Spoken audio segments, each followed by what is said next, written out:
And God said, Behold, I have given you every herb-bearing seed. To you it shall be for food. Genesis 1:29.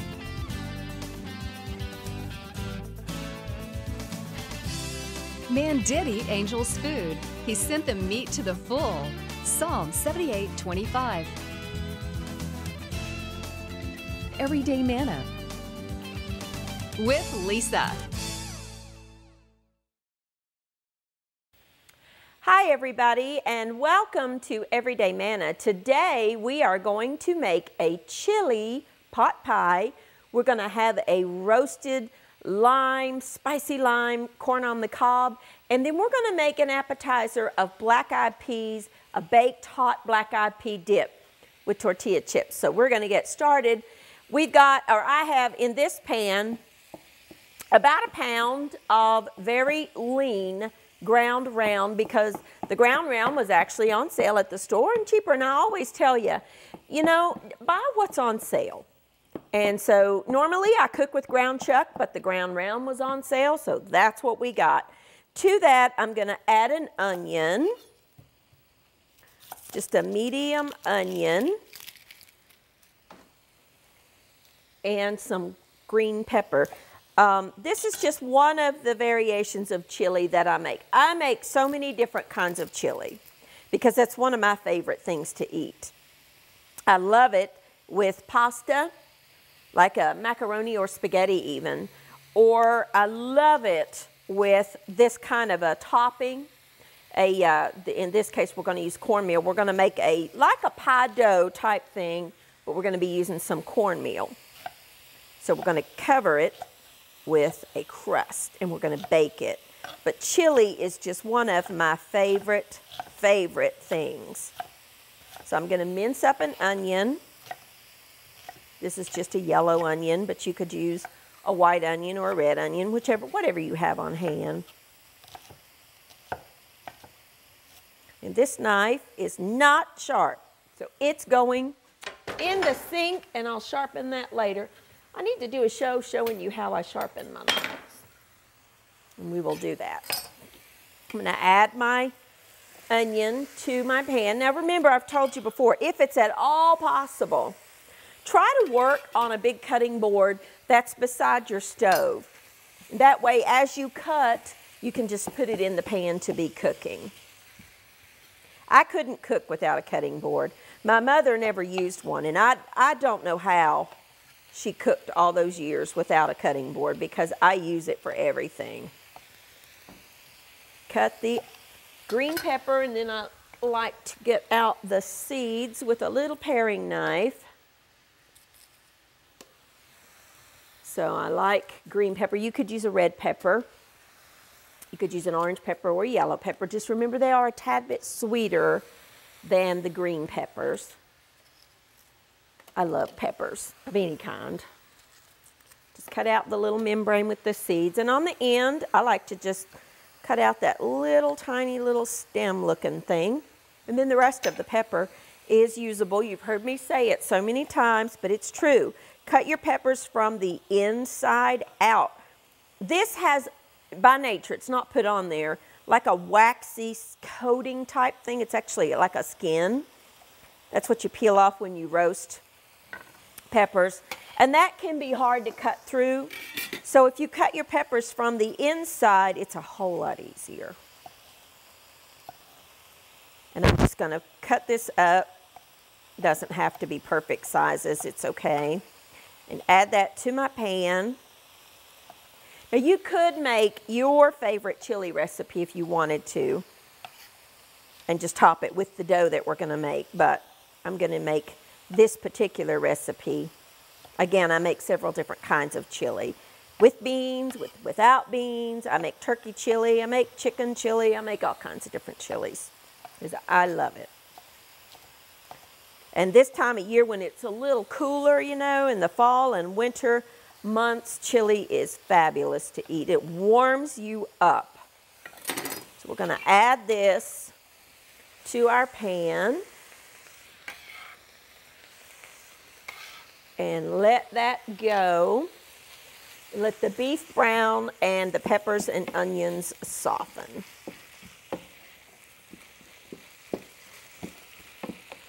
Okay, just let that go for a few minutes. Now, we're actually going to get started on the dough while that is cooking. We're going to make a cornmeal dough. To do that, I have in this bowl a cup of all-purpose flour, and I'm going to add some salt, touch of cayenne pepper. You can leave the cayenne pepper out if you want to, and then some cornmeal. Now, for this particular recipe, you don't want to add the cornbread mix. You want plain cornmeal. The reason is, if you use the cornmeal mix that you make cornbread out of, it has leavening agents in it like the baking powders and baking soda.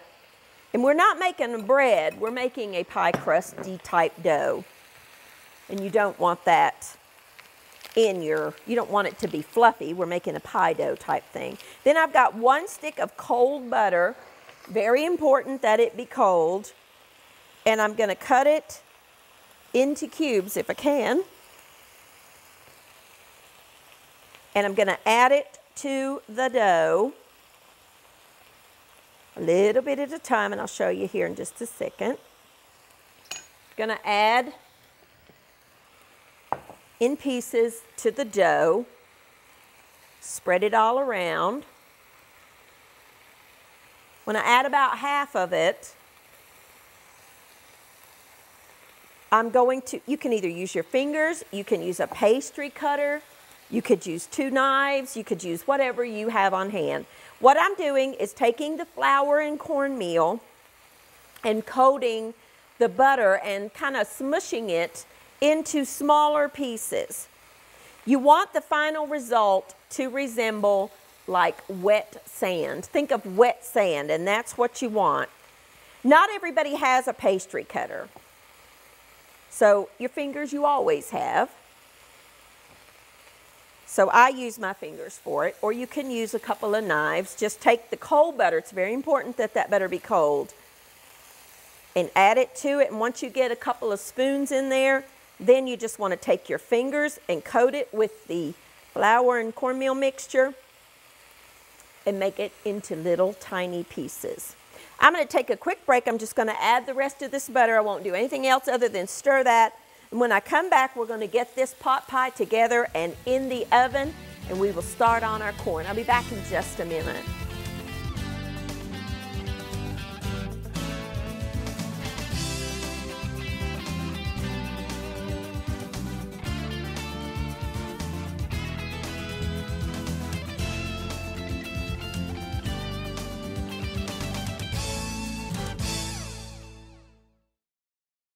All right, now our peppers and onions and our beef, they're browned. Remember, we always add our spices before we add our liquid.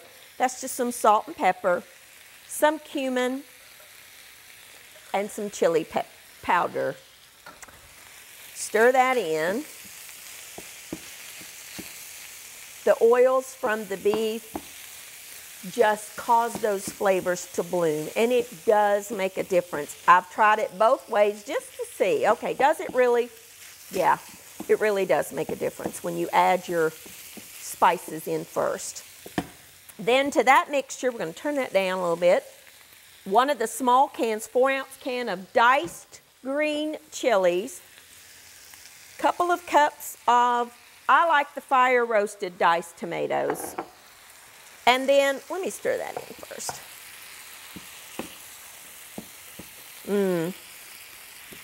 Now, here you could use your own favors. I like all kinds of beans. So I'm going to add 1 can of kidney beans and 1 can of Great Northern beans. You could add all kidney beans, you could add black beans, you could add pinto beans. You can add whatever you like. And I think I want to switch to a spoon here. Be a little simpler. Now, we're just going to let this simmer for just a second while we make the rest of our dough, because this is the filling for the pot pie. And I believe my skillet is just about too full. But that's okay, we'll get it. You don't want it too liquidy.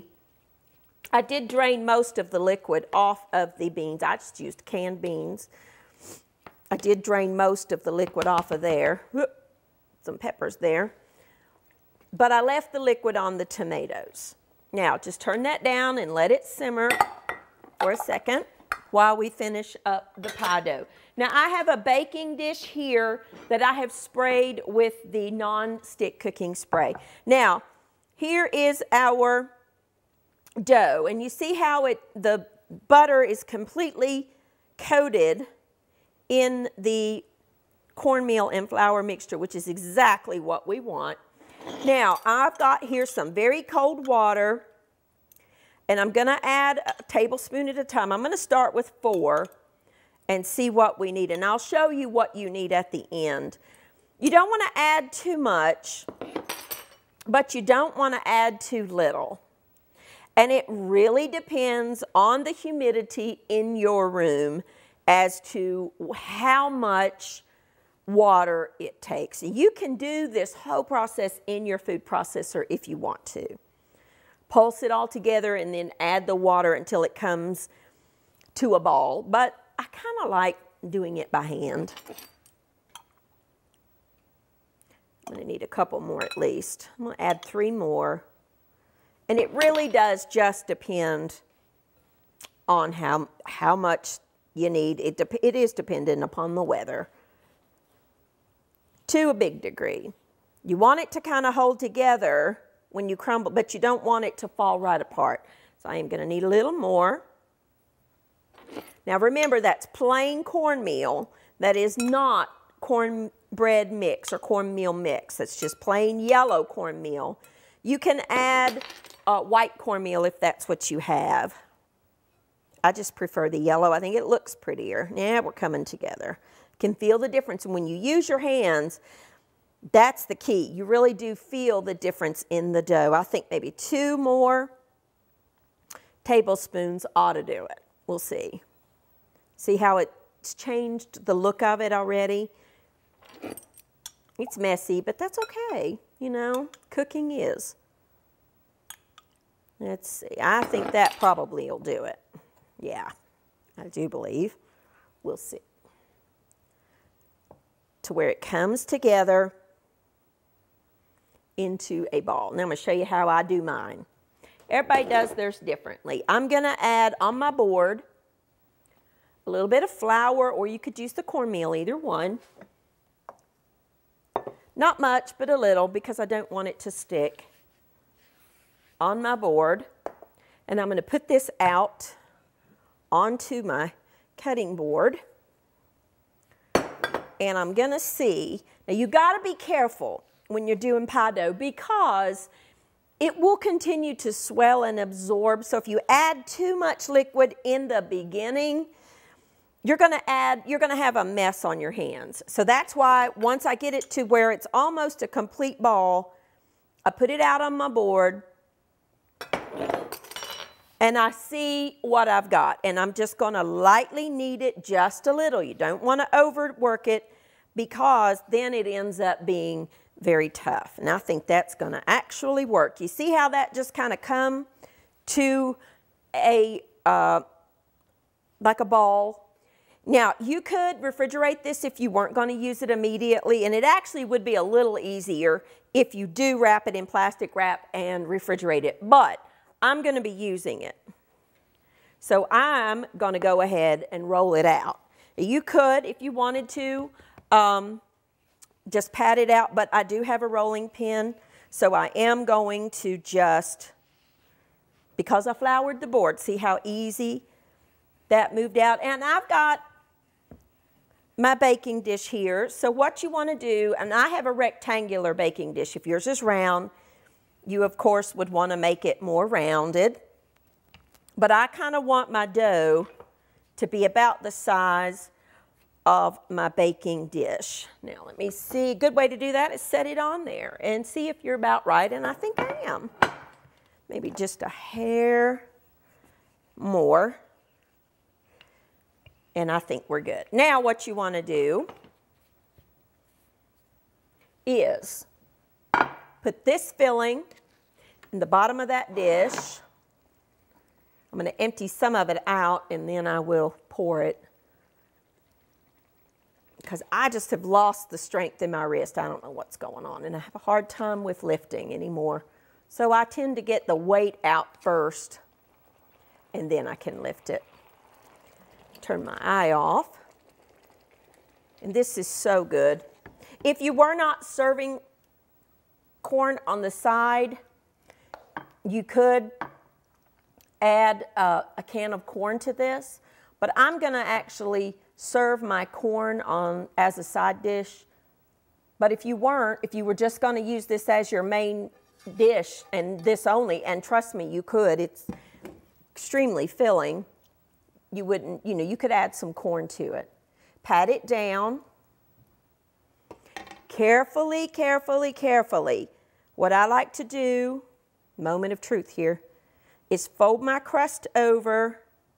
And if you've got your bench scraper, which I do, you can use that to kind of help you, or a long spatula. Place it halfway and unfold onto your chili. Remember, this is home cooking. Just kind of tuck those edges in and press them onto the side of the dough. It doesn't matter if it looks perfect. It's going to taste delicious. If you have too much, just pinch off the excess. You don't want too much or it gets doughy on those edges. And then be sure you do this next step. Take a paring knife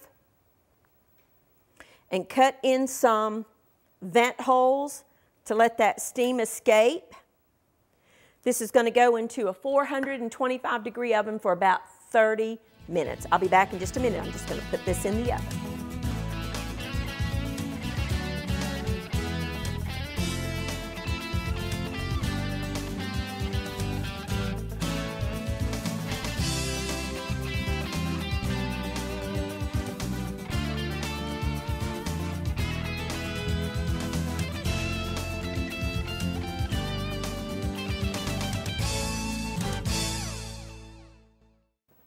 All right, now our pot pie's in the oven and we're going to get started on our corn.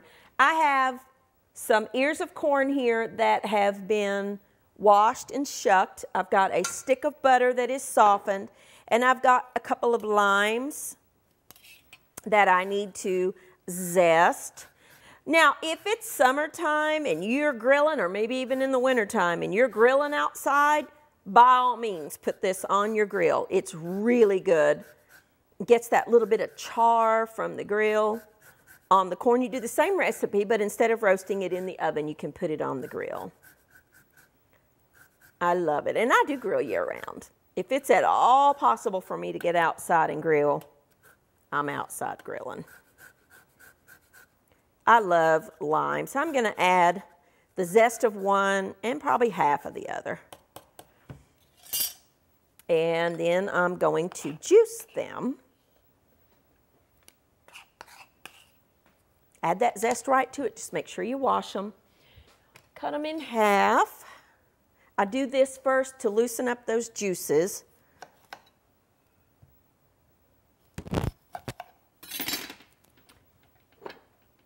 And then I love my little juicer. And just do that. Whoop. Got me. That's a juicy lime. Do it right over the, stand back. That is a juicy lime. That's good. That's what we like. Lime adds a citrus brightness and a little bit of tart flavor. I think that's, well, might as well do it. I've got the other lime half. We'll just do that. Depending on how tart you like it, 1 or 2 limes is plenty. A little bit of salt, because I use unsalted butter. Stir all that together. It will be a little liquidy. That's perfectly fine, because we're going to use foil. And then take 1 sheet of aluminum foil, put your corn on there diagonally, Put a little bit of this butter, and you don't have to use all this butter because you can use it, the juices, after the corn comes out of the oven and serve it with it. Really good.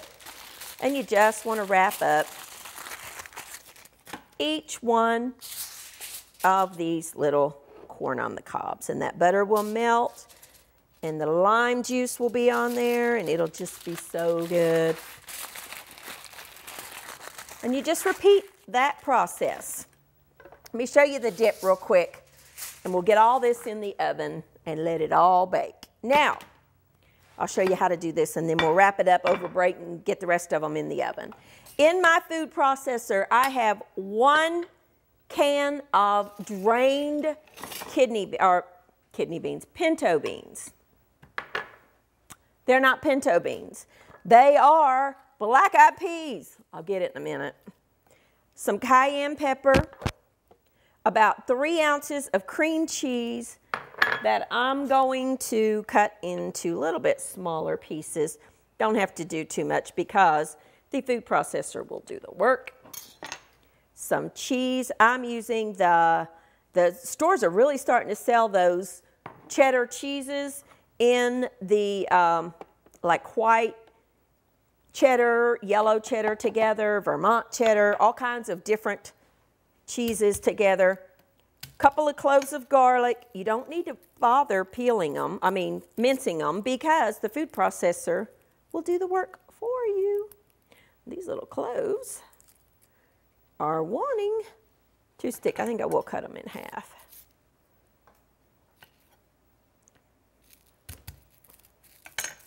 These were smallish.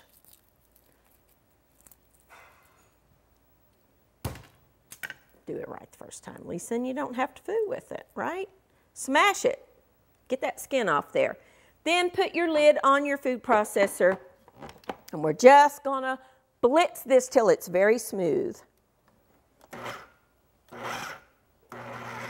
Let it go. See, the food processor will just make quick work of this. You'll need a baking dish that you can put this in. And that's it. And remove your blade. Remember, that blade is very, very sharp. Get all that off of there.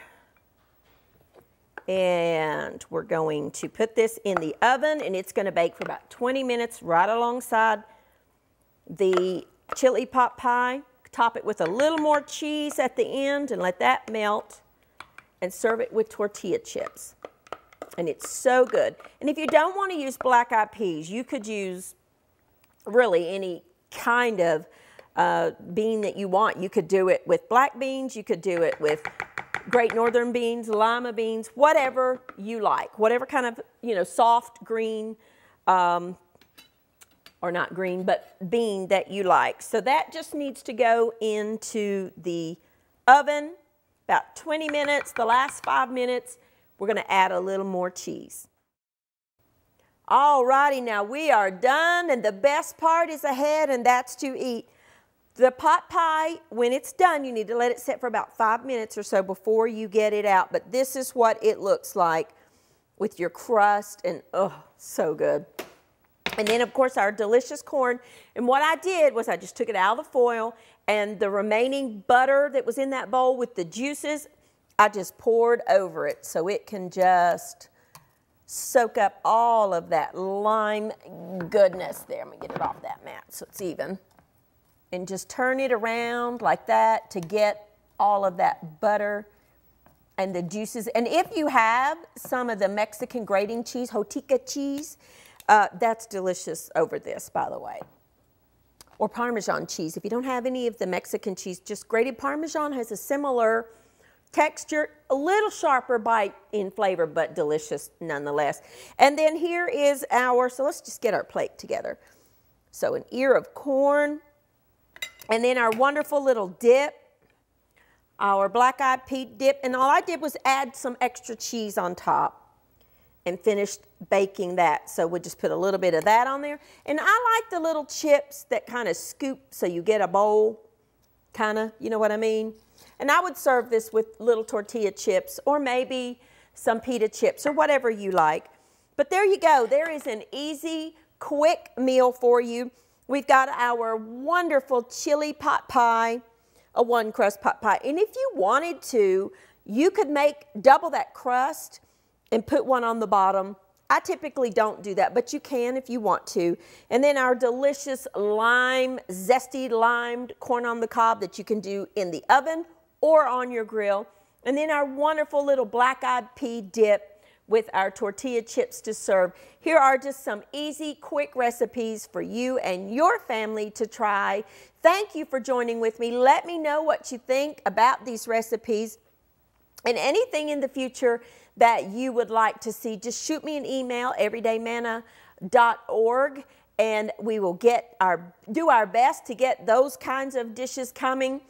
I love to cook and I love to hear from you, and I love joining with you on Everyday Manna.